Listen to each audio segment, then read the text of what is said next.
Habibi gang, picture this. 53rd minute at Selhurst Park. Scores 1-1. Tension you could cut with a knife. Oh, yeah. And Eberechi Eze picks up the ball just outside the box. Right. One touch, looks up, and bang. Ooh, what a hit, son. An absolute rocket of a volley. Ramsdale had no chance.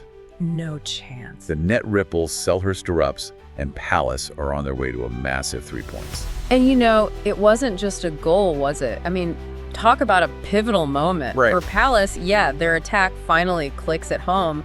But for Southampton... Oh, tell me about it. Another blow in a season that's just, it's going from bad to worse. Absolutely. This was their 15th loss in 19 Premier League games. 15. You start to think, are Derby's 11 points, that infamous season, is that record in danger? It's got to be, right? We're not even halfway through the season yet. And you have to feel for Ramsdale, right? Sure. Leaves Arsenal once more playing time and walks into this... Oh, brutal. A far cry from fighting for the title at the Emirates. It just shows you, doesn't it? Even a keeper like Ramsdale, Premier League, can be so unforgiving. Yeah. At Arsenal, he's got that world-class defense. He's competing for trophies. Now he's facing shots every minute, constant pressure. Week in, week out. And yeah, he made some great saves against Palace, but even he couldn't stop them losing again. He did pull off some worldies, I'll give him that. He did. But let's rewind a bit. Let's talk about Southampton's opener. Yeah. Out of nowhere, Tyler Dibling ends a goal drought, what was it, almost 700 minutes? It was like a weight lifted off their shoulders, you know? Maybe even a sign, things turning around. Let's hope so. Yeah. But, you know, thinking about it, Dibling's goal, as great as it was, it just shows their problem. What do you mean? They haven't scored in ages, and when they finally do, it's almost a fluke, you know? A bit of individual brilliance. Yeah. Not really them playing well as a team, and they still couldn't hold on to the lead. Even after that. True, but a goal is a goal, right? Especially for a team that's been struggling to find the net. But talking about momentum swings, that equaliser from Chaloba, that was a turning point. Oh, absolutely. You could see it on Ramsdale's face. He was furious, claiming he was pushed. What did you make of it? It was tough. Those replays, they didn't really show enough. Right. Ramsdale definitely felt hard done by, and I can see why there was contact there. Yeah. But was it enough to overturn the goal? Debatable. Yeah. VAR stuck with the on-field decision, but I reckon Southampton fans will be talking about that one for a while. Oh, yeah. Those are the calls that can come back to bite you, especially in a relegation battle. 100%. But I think, despite the controversy, Palace deserved the win. Oh, yeah. Second half, their attack, especially after Eze's goal, they were just too good for Southampton. They were a class above. Eze's goal, his first in the league since September. It was like he flipped a switch. Yeah. And you can't forget Sarr, so influential in both goals, that pace, that directness. He was causing problems all game. He's been key to their revival, hasn't he?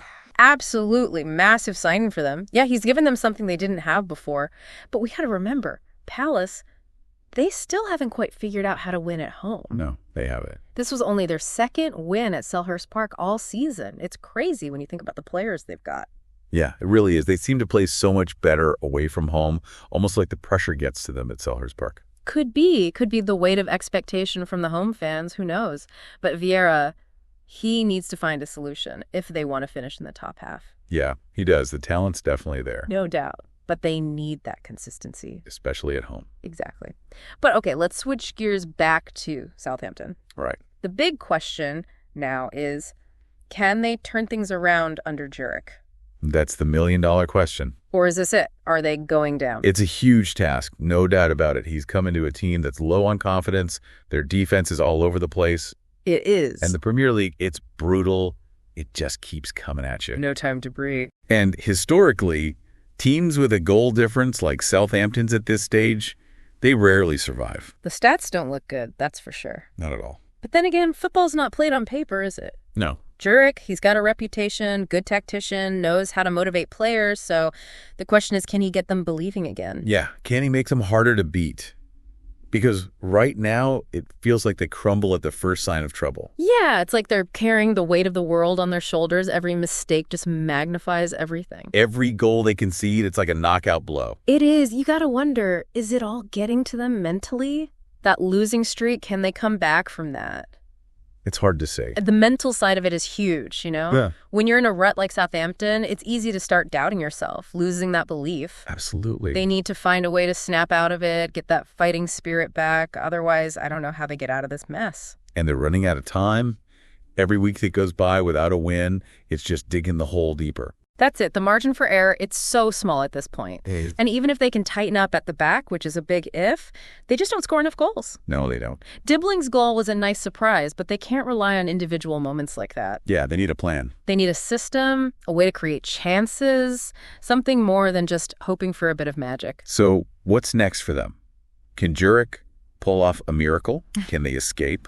Or is it too late? Who knows? Relegation battles, they come down to fine margins, a bit of luck here and there, and just pure grit. Yeah, you need that fighting spirit. Southampton, they've shown it in glimpses, but can they do it consistently every game? For 90 minutes, week in, week out. Exactly, because if they can't, I don't see how they stay up. And the Premier League waits for no one. Yeah, it's going to be interesting to see how it all plays out, that's for sure. But let's talk about Palace for a minute. Okay. They got the win, but it wasn't exactly a perfect performance, was it? What stood out to you?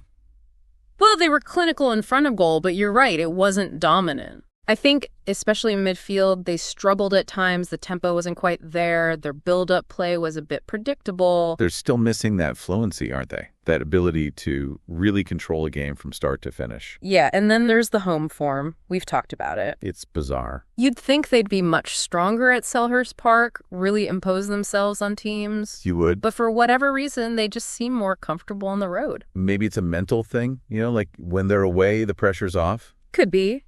But either way, Vieira needs to figure it out. They've got ambitions for a top half finish. Oh, yeah, for sure. The quality's there. No doubt. But they need to find that consistency. Home and away. Exactly. And someone like Eze, a player who can unlock a defense like that, he's vital. Talking about Eze, that goal, that was special. Oh, it was brilliant. A moment of real quality, hopefully a sign of things to come from him. If he can find that form consistently. Premier League defenders, watch out. He's got the potential to be a real star, the way he moves past players, his vision, the technique. It's all there. If he adds consistency to that, he'll be unstoppable. Well, Habibi gang, that wraps up our deep dive into this one. A game of two halves, you could say. Yeah. Palace, with a little bit of magic from Eze. They take a big step forward. Southampton, well, they fought hard, but they're still in a tough spot. It was a great game, though. So much drama, so much to talk about. As always, the Premier League never disappoints. And that relegation battle, it's going to go down to the wire. Absolutely. We'll be back later today on the Pundit Habibi podcast, breaking down all the latest action from around the league. Looking forward to it.